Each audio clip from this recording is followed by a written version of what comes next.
um, physical harm. There's magic due to mental harm. There's so many types. And then we have another branch, which is possession. Possession of the jinn could be because of magic. Somebody did magic. Now, a magician like this, somebody who did this is magic. This is 100% magic. Alright? Anybody who did this is 100% magician. No doubt. You tell me, Sheikh, maybe he's a fortune teller. He cannot write numbers like that with fixed numbers because these numbers are only taught by magic. Okay? But the other people who write like that, where's the brother who showed me a picture now? Somebody just showed me a picture, and a sister showed me a picture. He wrote a letter. Can you send it? He wrote a letter. This is a message from Muhammad Rasulullah to the jinn, and they claim that this message Rasulullah sent it to the jinn.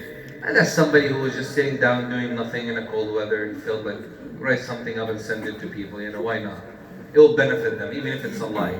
Okay, but this right here, any ta'weeza, anything that you see that has numbers, letters, names of jinn, like here you have Jibreel, Abu Bakr, Mikael, Israfil, Izrail. Okay, no problem. These are all angels except Izrail. He's the angel of death. We don't know. Then you have under him Abu Bakr, Umar, Uthman, Ali. I don't know what Abu Bakr, Umar, Uthman, Ali have to do with the anyway, it doesn't matter. Then you have a circle. The circle has, this is the route to the truth. And I ask you, بِحُرْمَةِ يَمْلِخَا, and then the name of the jinn. I'm not going to read it, but we don't want any jinn tonight. Yeah. Okay? And then he says, اكشفوا عنا, help us to get rid of what we have. And then Tabyun is another jinn. That's the name of a jinn. Another jinn. Anyway, four names of jinns here. Now, all of this is not an issue. Who cares if you write jinn name? Like, they have names like us, and they have name other. We have a jinn called his name was Alex. All right, maybe he was Mexican. I don't know where he came from. Okay, you have a jinn name. I don't know, but you have weird names too. We don't care. We don't care about that. What we care about, what is this? This right here is the actual magic. Every number here refers to a letter. So when you combine all these letters, it might give you an impression or wordings that does an effect to the way they do it, like we're gonna show inshallah. So if you ever see ta'wizat like this, something like that, ta'wiza, or this is what, anybody calls it any other than that? We call it a'amal. نقوش نقش Naqsh, ta'wiz, whatever you can, amulet, English. If you don't know any of that, amulet is the word for it. Any other word that they use? Hijab. Huh? Hijab. But the sister's gonna be worried by hijab. No, hijab literally refers to this. Something that they give you to wear, or to hang, or to هذا الحجاب, or to put in a pillow, or in a blanket, or in a sheet. هذا هو الحجاب. Why? Because it looks like a woman's hijab, right? Head, scarf, like it looks like they call it hijab. It's not your hijab that you have on, but that's what they call hijab. We actually can open that tonight, so you're scared. Because it's also covered and tied a certain way. Now, magic is something that is hidden, and anything that they sacrifice to bring themselves closer to the shaitan to do something for them. So the intention behind magic is always an action to harm, an action to bring in harm. Now, few times there is magic that is done to bring in benefit, thinking that it will bring benefit. So the person who did it maybe did this one to keep you protected. So the magician who did it wrote to him inside some words or some letters or some things, and he told him, don't ever open it, because if you open it, this person is going to be harmed. And the more he's wearing it, the more help he gets. Alright?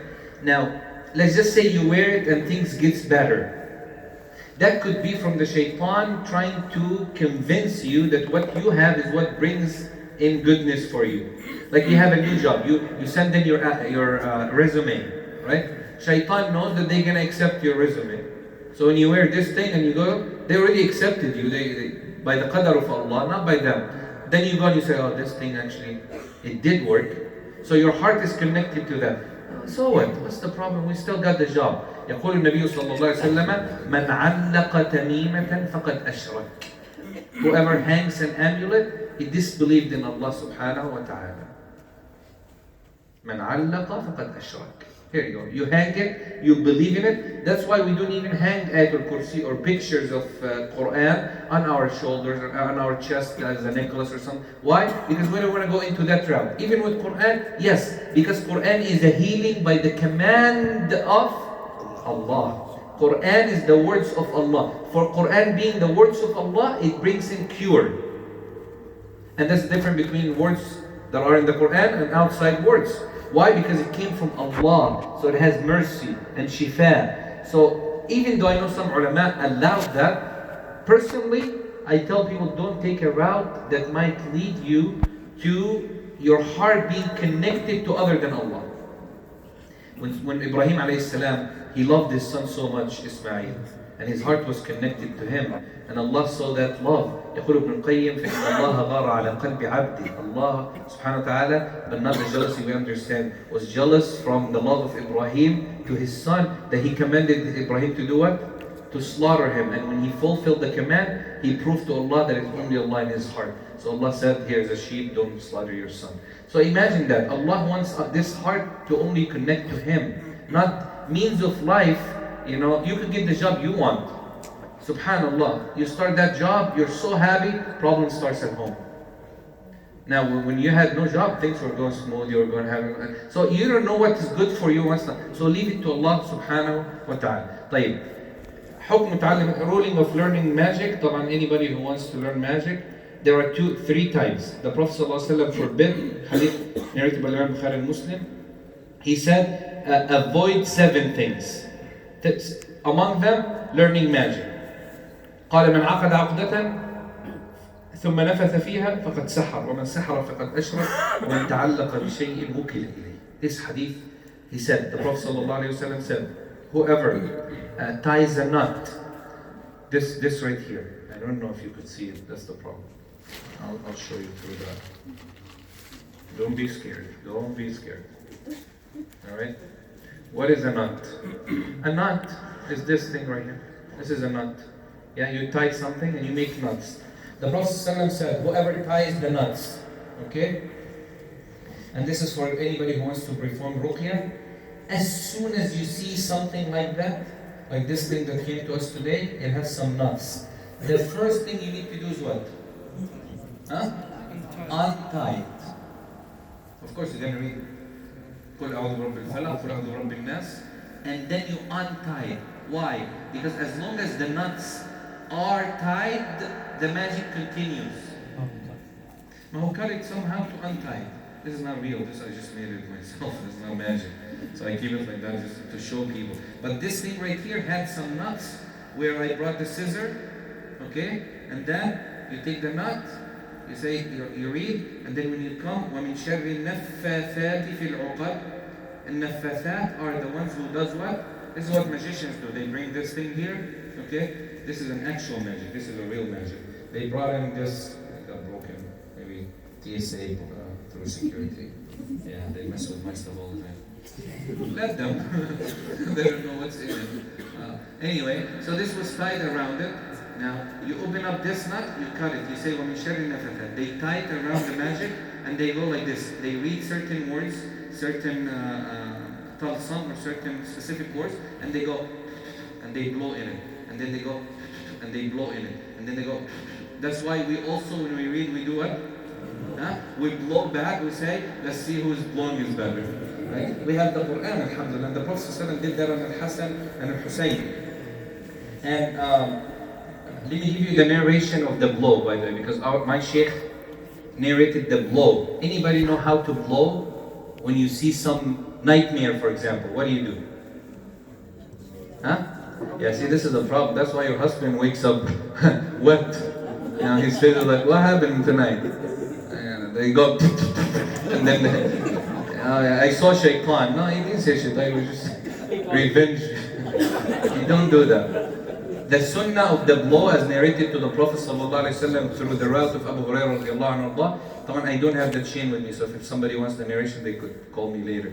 I narrate this with a musalsal, bis-sama', hearing it from the Shaykh directly to his Shaykh, Shaykh Muhammad Safat Nuruddin, to his Shaykh, all the way to Rasulullah sallallahu alayhi wa sallam, that the blowing is what Abu Hurairah described in the hadith and Jabir, that you look at your left, not your left side. You don't turn your head to your husband or to your wife. And one sister told me that she wakes up every morning, she has jinn and I said, put a camera in your room and see what happens. Her husband does. Like, he wakes up, he gets nightmares, so he looks at her and he goes, ow! And then he tells her it was jinn. So our Shaykh did this. He showed us like that. You turn your head to your left, even in salah. Because if shaitan comes to you, you should do what? You should blow. So you're not going to turn to your left, to your brother next to you and go, the guy's praying, he's going to come back at you, right? If he's not nice. And at the same time, if you turn your head and you do that in salah, your salah is invalid. So the sunnah is you turn your head to your left shoulder without looking at to your left shoulder, and you go like this. So you're blowing out without any saliva. Is that clear now? Yes? So that's what the magicians do, and the Prophet ﷺ said, and whoever hangs up something as an amulet, he will be entrusted to it. Meaning Allah will say, you hang this thing here for what? For rizq? Okay, let's see if this thing is going to bring you rizq. Then you end up what? Problems. Alright? Never. It's not going to bring you any rizq. And if it does bring rizq, it's bringing you what Allah has decreed, and maybe it's stopping the more that Allah wanted for you. Allah says, this person, he hangs this paper, he gets $100 a month. If he doesn't, he gets 1,000. So you're only getting your risk still, but to a limited, to the exception of having something like that, and that's the problem that Rasulullah described. All of this is for the ruqat, and I did this workshop more for training too. These are just evidence, okay? Ibn Hajar rahimahullah ta'ala, Ibn Qudama, they mentioned the ijma' learning magic is kufr. So we have to differentiate between two things: magicians and fortune tellers, okay? Or people who work like palm readers. A lot of palm readers are just making money. They really, they tell you, open up your hand, they see these lines here or here, yeah? And they tell you stuff, like psychic. If both meets together, you're gonna make a lot of money. Okay, well, it's connected 100%. I'm not making any money. What's going on? These things, they just say it to anybody. Oh, this is your life future. You're actually gonna live sometime. Oh, really? What's new? I'm alive. Inshallah, I'll live sometime. And if I die, it's qadr of Allah subhanahu wa ta'ala. And they don't add things to you. So the Prophet, all of this applies to the same thing. Because I see a lot of Muslims, when they go and they find this lady staying down in a booth or something, especially in, she's just doing palm reading, a horoscope. They see this little paper in the candy, they're like, if you travel, or if you do this, this is going to happen, and then they get very scared. We can't depend our life on these things, because these things don't exist now. So all of them, especially that one, you'll be rich, you should look at it, Anyway, marriage relationship, you'll marry someone that you love. Okay, I need to love them first to marry, of course. That doesn't mean any. Or your husband is gonna do this for you, then you end up having problems or trouble. كل هذا شرك. All of this is part of shirk. Astrology, tanjim, horoscope, palm reading, all of this. People who know these things are one of two: magicians who knows the knowledge and learned it. They are disbelievers even if they're Muslims.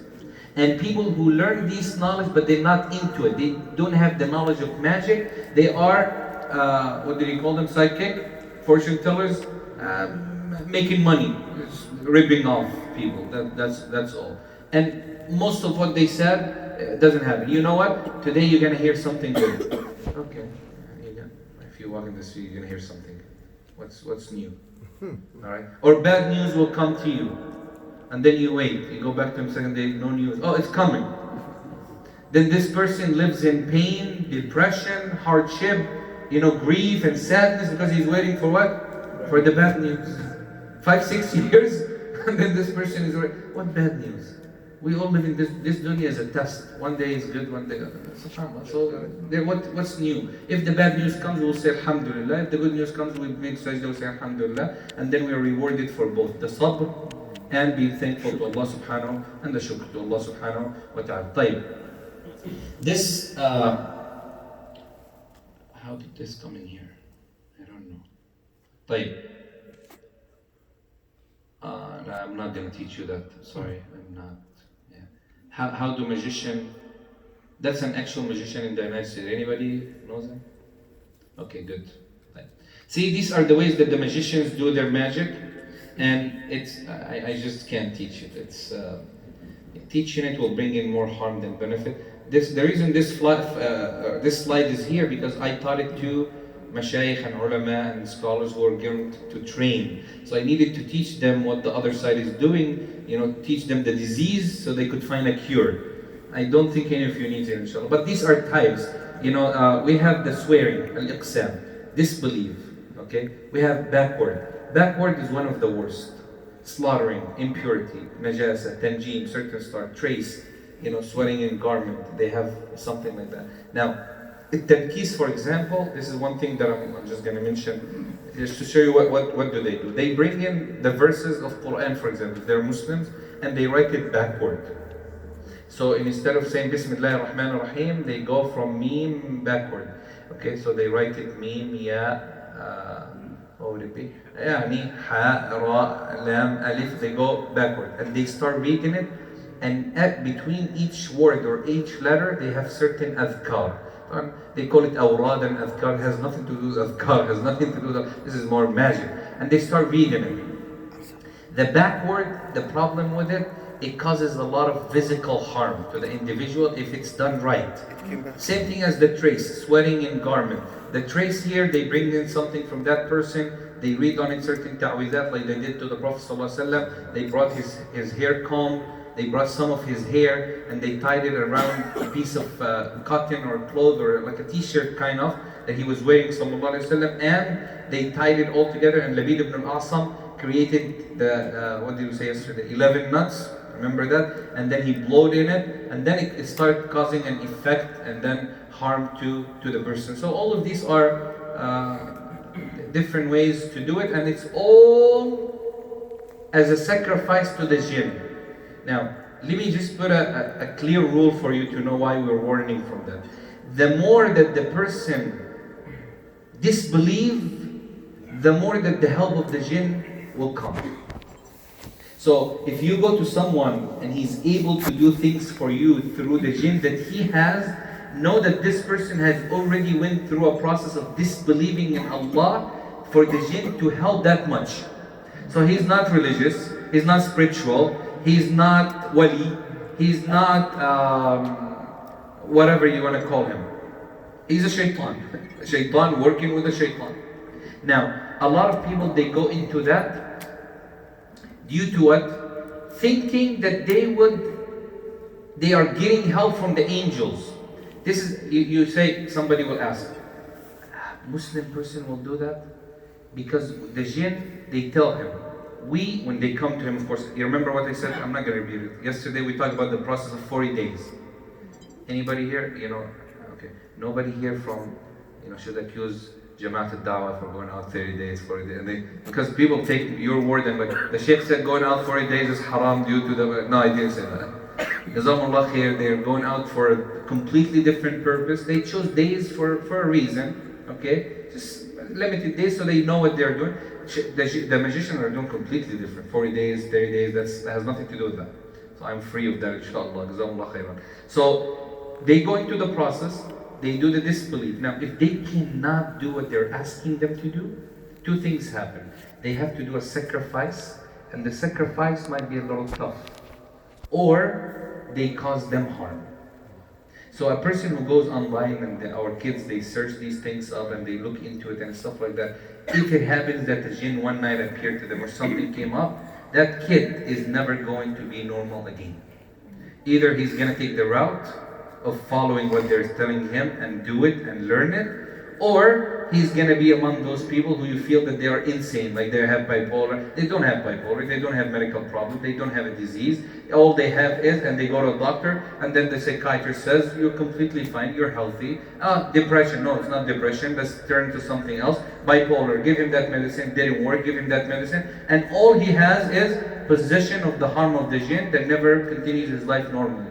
That's why we don't, again, get involved unless we are really in need to do so.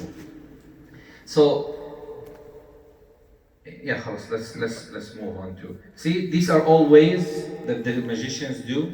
Okay, المندل والعرافة والكهانة والفنجان والرمل والسبحة, all والزهر والضرب والحص, all of these things. One of these things that they bring in a child younger than 10 years old, and they cover his face and his body up, and they give him something to hold in his hand. And this magician reads certain words where the child is able to see what's in the cup. And the child will tell you, I have seen مثلا so and so coming to your house, taking this from they give him that vision. Why they do that? Because children are very pure. They didn't do sins and they're not responsible yet. And so they use a lot of these things. I don't know if a lot of you are familiar with coffee. After you drink coffee, there are some people who look at the cup and they read the inside, they put it upside down. Yeah, they have to do that first. They must put the cup upside down and then turn it back and read it. Why do they do that? تحضير للجن. They have to do it. There's a certain style. Then they take the cup and they're able to read certain things. Come on, a lot of them are just, they tell you the same thing, you know. I see here, I have someone trying to attack you on your neighbor. Right? They make up something, they cause problems. And some others, they are able to do it if they have jinn. So a jinn could help those magicians on two levels. The magician that I'm talking about, he was number 2 on earth. Like, you know, they have a magician conference every year somewhere. Yeah, in one country too is known. I don't want to scare people off that this country is all magicians. No, they're not. That's where they meet. They come, and every 5, I don't know the number, I just forgot the number out of the top of my head. They bring in these magicians and they elect the leader, supervisor, they branch them out. Now, to become a leader, you have to go through a trip that is known wherever you live. They command you to go into a valley. That valley, you'll see illusions of animals, and you have to walk in it like a mouth of a lion or a tiger or a snake, big thing. Blood is dropping. This person walks in it up to the cave of the shaitan. There's a main cave of the shaitan where they meet the magicians. Now, that magician got all the way to there. Subhanallah, he went through all the process. He read, there's one book that the brother was telling me about. This book is sold on Amazon today for only $15. It's called Shamsul Ma'arif. Don't go and buy it. This book is the worst. That book is not the original, of course, because the ones who have it are the magicians only, not anybody. But that's a version. That's like some collection of it. Anyway, they teach them in that book. They tell them, you want to become a magician, you do 1, 2, 3. Like now, if you ask one of the mashaykh who study knowledge, what should you do? Okay, go to Al-Azhar. You do 4 years of bachelor, master degree. Oh, how do you know that, brother? I did it, you know. We know what to do. Same thing for them. They know what to do to become to a different level. So this person came in by the gate of the shaitan or the cave, and he heard dogs barking. Dogs, just regular dogs. After he went through all the illusion, I myself, I don't know if to see a snake opening up its mouth and you go through it and you see blood, you could actually see it. He said it used to drop on me, but I look at my clothes and nothing. I'll be frightened, I can't. So after doing all that, he got to the cave, and then he heard the sound of dogs, then he ran away. And he said, I didn't know why. So Shaitan came to him to his house. Shaitan came in the form of a man wearing all white, nice long beard, imama, looked the way he always visioned things, because he thought he was rawhani, spiritual. He's so religious. And he came to him and he said, I am one of the rawhanis. So he said, who is the rawhani? He said, I'm the head leader of the angels who are between the level of angels and jinn. So there are angels like Jibreel, Mikael and that, and there are jinn. There is a level in between who are almost close to be angels, but they are jinn, like so we're so spiritual. We are the ones who help the spiritual leaders and believers. So he said, okay, what should I do? He said, I can't help you myself because you didn't do the process, but I'll send you 7 of my jinn to support you and to help you and so on. And he worked for years till he saw a dream about his father, rahimahullah jameen, where his father was thrown into fire because his father was also doing magic, and he boiling water, and his father kept telling him, get away from here, like he pushed him for a few days, and he saw that dream 3 nights. So he decided to stop. For him to stop, they killed his children, they killed his wife, they killed his baby, and they tried to harm him. They tried to do so many things. And why? Because a magician never has a child. You say, well, I saw magicians who have a child. They might not be magicians, as what we said they learn, or they first have to do what? They have to give up their children from the time that their wives are pregnant for the sake of magicians. Like they say, my kid, you know what Maryam did with Jesus? She said that her mother said, this baby, I am gonna do what? For Allah. So they're doing the same thing for their children to live. So the process is not easy. I'm saying things are not easy. So the people who do these things are not nice people, are not people who are just causing harm. They are indeed the most evil that Rasulullah ﷺ has warned us from them, to a point that he said, sallallahu alaihi wasallam, the magician should be killed even if he repents. Why? Because his repentance is between him and Allah, but his actions, he caused so much harm. Because we're on camera, be very clear. Should be killed not by you. Alright? You can't just go and say, I don't like this brother.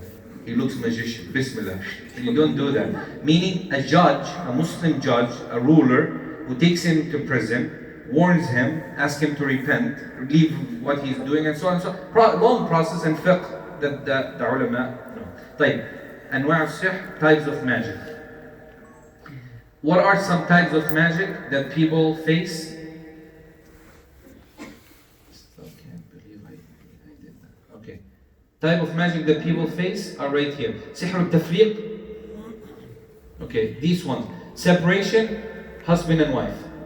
Okay. محبة التولة, والنبي صلى الله عليه وسلم يقول التولة شرك. Love, bringing love between people.